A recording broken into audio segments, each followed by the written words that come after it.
Hey everyone, my name is Josh, and I study blood flow restriction training. And the goal of these videos is to make blood flow restriction training easy for you, so you can better understand it and you can better apply it in practice.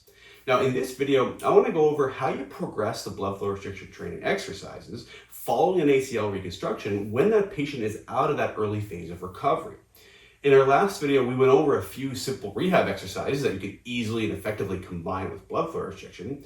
But Jenny, once that patient is healed and recovered, how do we progress those blood flow exercises? Okay, and also how do we know when that patient's ready to transition away from the blood flow restriction and return just to traditional strengthening rehab without the blood flow restriction?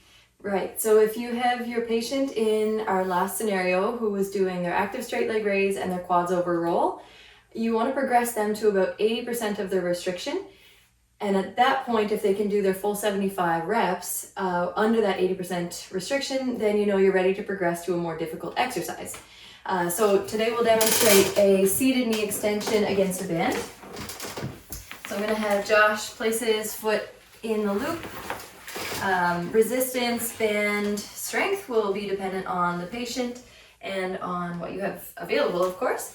So I'm going to have Josh, he's got the cuff on, we'll inflate this back down to around 60 to 70% of the restriction.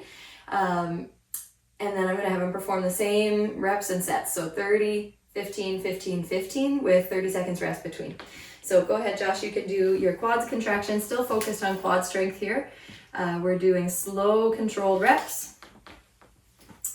And when Josh has finished his full reps of this, we're going to move on and do a second exercise to demonstrate how this could be done with the blood flow restriction. So Josh can come on over to the wall and he's going to perform a wall sit or a wall squat with the blood flow cuff on. Again, 60 to 70% of the occlusion pressure. And he's going to do his 75 reps here.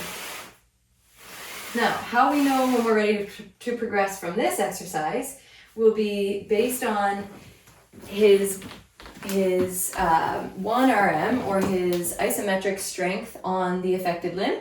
You want to see about 30% of his 1RM strength recovered before moving on to a more difficult functional exercise. So remember, we're going to want to use dynamometry or our manual muscle testing.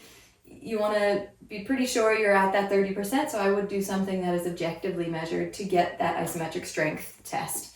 Once he has hit that 30%, then you're going to move on to more functional exercises like a leg press, maybe on the shuttle, maybe a seated knee extension on a machine that you can load more weights, squats, lunges. Your rehab protocols will outline for you what they're ready to do, and the patient will have a say in that as well, what's comfortable for them. Yeah, and when you do those functional exercises, you can combine them with blood flow restriction. So once those functional exercises have reached a load, above 30-40% of their 1RM, then you know that patient's ready to transition away from the blood flow restriction, because the exercise itself without the blood flow restriction is enough of a stimulus to cause adaptation.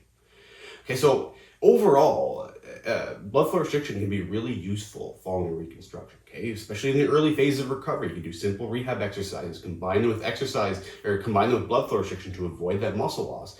But as that patient recovers and heals, you can progress those exercises. You can do more advanced blood flow restriction exercises. And once that patient is doing a functional exercise at a load that's about 30-40% of their 1RM, then you know they can transition away from it, okay?